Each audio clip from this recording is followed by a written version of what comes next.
Untuk sampai ke benteng Sumba Opu, kita diperlihatkan ucapan selamat datang, dan pengunjung harus melewati jembatan besi yang panjang yang melintang di atas sungai Jenek Berang.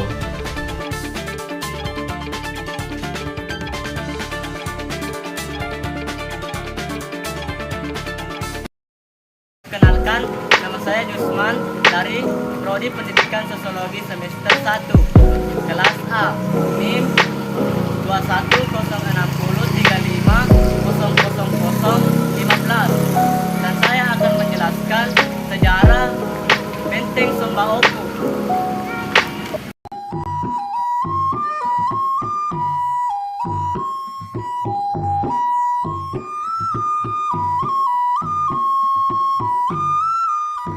Sumba Opu.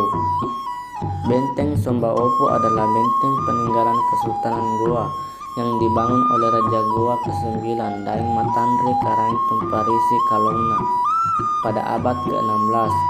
Benteng ini terletak di Jalan Daeng Tata, Kelurahan Benteng Sumba Opu, Kecamatan Balombong, Kabupaten Goa, Sulawesi Selatan. Di mana benteng ini berbentuk segi empat. Tiap sisinya berukuran kurang lebih 2 km dengan tinggi 7-8 meter. Tebalnya rata-rata 12 kaki. Terdapat 4 buah seloka berbentuk setengah lingkaran untuk menempatkan senjata-senjata berat seperti meriam. Sebuah seloka paling besar terdapat pada sudut barat laut yang diberi nama Baluara Agung. Di Baluara Agung inilah ditempatkan meriam terbesar yang dimiliki oleh Kerajaan Goa yang dikenali dengan nama Meriam Anak Makassar. Pada masanya, tempat ini pernah menjadi pusat perdagangan dan pelabuhan di mana rempah-rempah yang diperjualbelikan untuk beberapa pedagang baik di Asia sekitar Indonesia dan wilayah Eropa. Sayangnya, tempat yang sering dikunjungi oleh beberapa masyarakat lokal dan internasional ini telah dikuasai oleh VOC pada tahun 1669, kemudian dihancurkan hingga terendam oleh ombak pasang. Pada tahun 1980-an pun benteng ini ditemukan kembali oleh beberapa ilmuwan yang datang ke tempat itu. Pada tahun 1980-an, benteng ini ditemukan kembali oleh beberapa ilmuwan yang datang ke tempat itu. Pada tahun 1990, benteng ini telah direkonstruksi sehingga terlihat lebih baik lagi. Pada saat ini pun, benteng Sumba Opu telah menjadi sebuah objek wisata bersejarah karena di dalamnya terdapat beberapa bangunan rumah adat Sulawesi Selatan.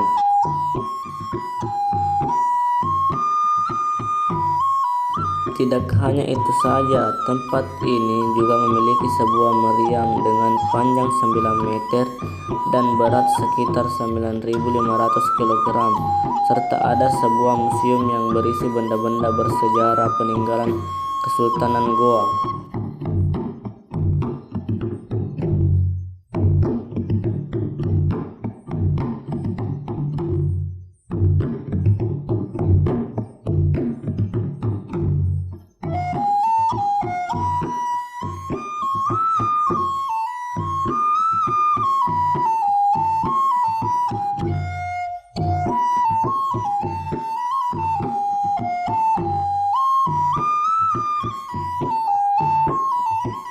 Rumah adat Ujung Pandang, di mana dalam arsitekturnya rumah ini terbagi menjadi 3, yaitu bagian atap, inti rumah, dan kolong.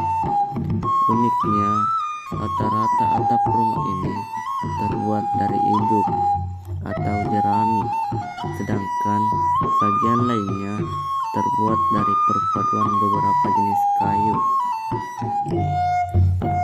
Dan rumah Ujung Pandang ini memiliki filosofi. Misalnya, di puncak atap ada segitiga yang disebut timbak Sela sebagai simbol khusus yang menunjukkan kebangsawanan. Timbak sela ini yang disusun 3 atau lebih menunjukkan arti kebangsawanan, dan segitiga yang tidak memiliki susunan adalah tanda masyarakat biasa, di mana dengan 10 tiang penyangga, rumah adat ujung pandang ini memiliki ketinggian hingga 3 meter. Ruangan teras disebut dego-dego.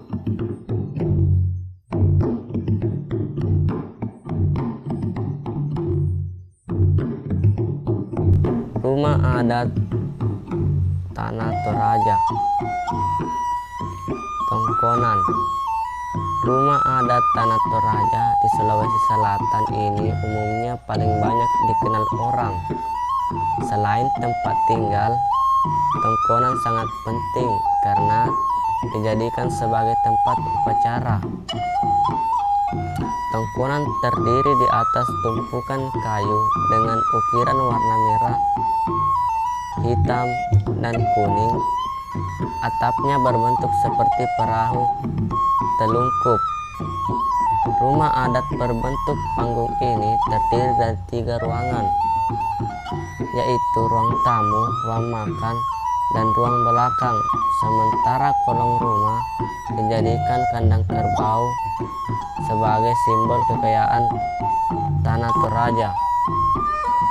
Di depan rumah dihiasi susunan tanduk-tanduk kerbau sebagai lambang bahwa pemiliknya telah berulang kali mengadakan upacara kematian secara besar-besaran. Hingga kini rumah adat Tongkonan menjadi daya tarik wisata masyarakat suku Toraja dan menjadi favorit para wisatawan.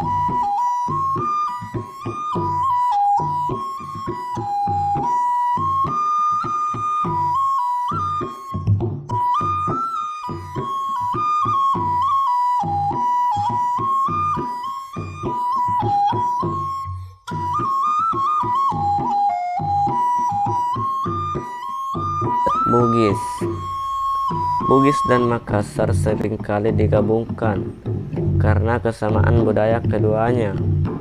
Meski sebenarnya berbeda, rumah khas Bugis ini disebut juga rumah panggung kayu. Dan rumah adat Bugis memiliki ciri khas atap berbentuk pelana serta memiliki timpak laja dengan jumlah tertentu sesuai simbol status sosial, di mana timpak laja atau disebut gavel atau gable adalah bidang segitiga antara dinding dan pertemuan atap. Rumah suku Bugis memiliki 3 bagian penting, yaitu rakeng, bola, dan awasau. Bagian rakeng berfungsi untuk area penyimpanan barang berharga seperti emas, perak, keris, ataupun perhiasan. Rakeng juga dimanfaatkan sebagai area menyimpan persediaan makanan. Bagian kedua yaitu bola atau kalek bala. Bagian ini khusus dipakai untuk kebutuhan pemilik, misalnya untuk ruang tamu, ruang tidur, ruang makan, dan ruang dapur.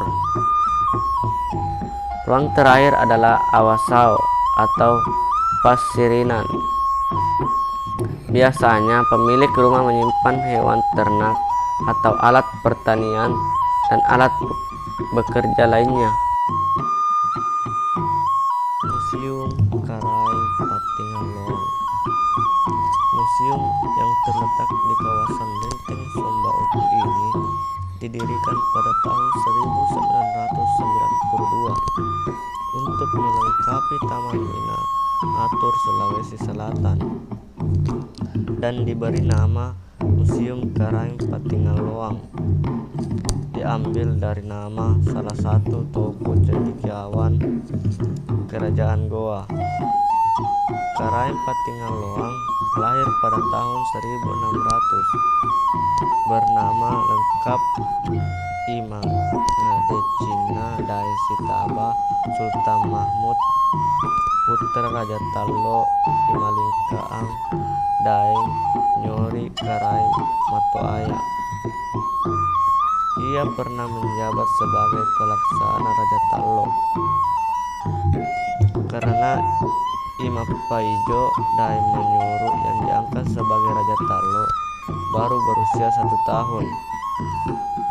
Karaeng Patingaloang menjabat sebagai Mangkubumi Kerajaan Goa pada tahun 1613 sampai 1654, mendampingi Sultan Malikusaid yang memerintah pada tahun 1639 sampai 1654. Karaeng Patingaloang adalah putra Raja Goa yang kecakapannya melebihi orang-orang Bugis Makassar. Pada umumnya, dalam usia 18 tahun, ia telah banyak menguasai bahasa asing seperti bahasa Latin, Yunani, Italia, Prancis, Belanda, Arab, dan beberapa bahasa asing lainnya. Selain itu, Karaeng Patilangoa juga memperdalam ilmu falak. Pemerintah Hindia Belanda melalui wakilnya di Batavia pernah menghadiahi Karaeng Patingaloang sebuah globe atau bola dunia pada tahun 1652 yang khususnya dibuat di negeri Belanda.